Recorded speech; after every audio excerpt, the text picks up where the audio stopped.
Good morning, Facebook world. I just wanted to give a couple thoughts from Scripture this morning to help you out as you begin your weekend.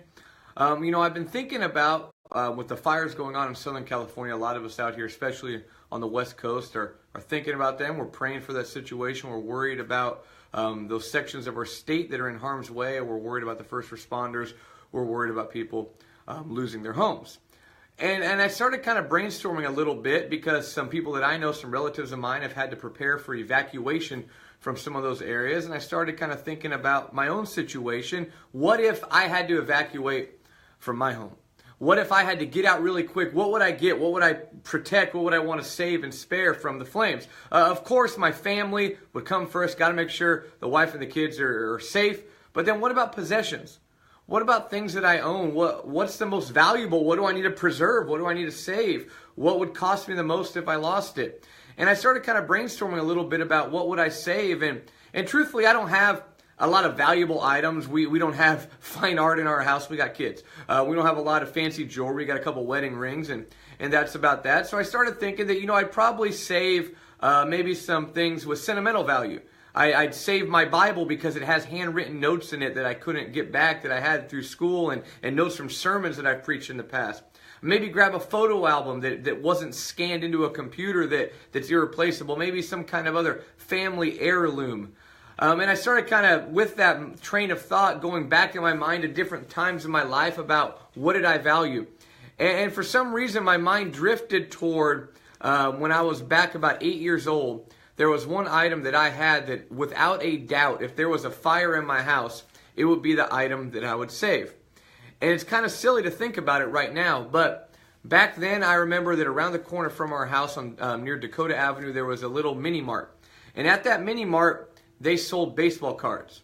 And I was really into baseball at the time. I watched baseball and I tried to memorize the different stats. And I remember that I saved up about 50 cents because that's what a pack of baseball cards cost. And my mom went down to the mini mart there with me, and I put my quarters and my dimes up on the counter, and I bought one pack of baseball cards. A Topps wax pack, the kind with the crunchy bubble gum on the inside. And I opened up that pack of baseball cards, and I started going through it looking for, is there a baseball card of one of my favorite players? Is there one of value? And one of the first cards that I looked at, I still have. This one right here. Jose Canseco's All-Star card. Now, Jose Canseco, I know, is not a real popular guy nowadays. But back in 1989, he was like top dog. And as a fan of the A's, for me to get a Jose Canseco baseball card, this was like finding the Holy Grail. I preserved this card. I kept it in plastic. I showed it off to all of my friends. When me and my cousin would get together and try to negotiate trades of our baseball cards, this was always one that was off the table. I was never going to sell my Jose Canseco baseball card. And that card, I thought as I got older, was going to be valuable, was going to be worth money. This was going to be my ticket to retirement. Little did I know at 8 years old, All-Star cards aren't worth that much anyway, but that's besides the point. Fast forward now 25 years, I looked up online yesterday. This baseball card that I've cherished for over 2 decades is worthless. I mean, you can buy it in mint condition, which this card is not. Mint condition for 35 cents. 35 cents for something that I've cherished for over, 25 years. It's really not worth the paper that it's printed on. But it's kind of a testimony to the fact that some of the things that we value so much in the grand scheme of things are worthless. If there was a fire coming through my house, I really wouldn't care about that baseball card. But I would care about my family. I would care about my wife. Jesus in the Sermon on the Mount in Matthew chapter 6, in verse 19, asks the question, what do you value? What is your treasure? He says, do not store up for yourselves treasures on earth, where moth or rust destroy, and where thieves break in and steal. But store up for yourselves treasures in heaven, where neither moth nor rust destroy, and where thieves do not break in and steal. For where your treasure is, there your heart will be also. What do you treasure? What's the most important to you? Jesus goes on to ask the question, where's your focus? In verse 22, he illustrates it with the eye. He says, the eye is the lamp of the body. So then if your eye is clear, your whole body will be full of light. Where's your focus?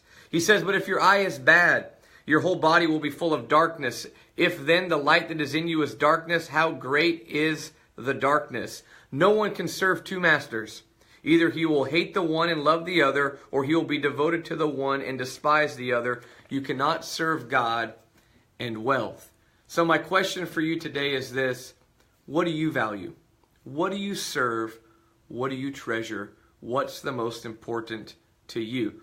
Hopefully it's not something silly like a Jose Canseco baseball card, because tell you what, all those baseball cards from like 1988 to 92 and all that are worthless. All those ones that you're still hanging on to, they're meaningless. And really all the possessions that we have in this life, they can be destroyed, they can go away, a fire wipes through our house, they can be burned up. But there's certain things that will last. Your relationship with God can last. The impact that you have on the lives of others will last. What do you treasure?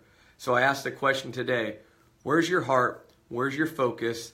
What do you value the most? Thanks for tuning in. Have a blessed weekend.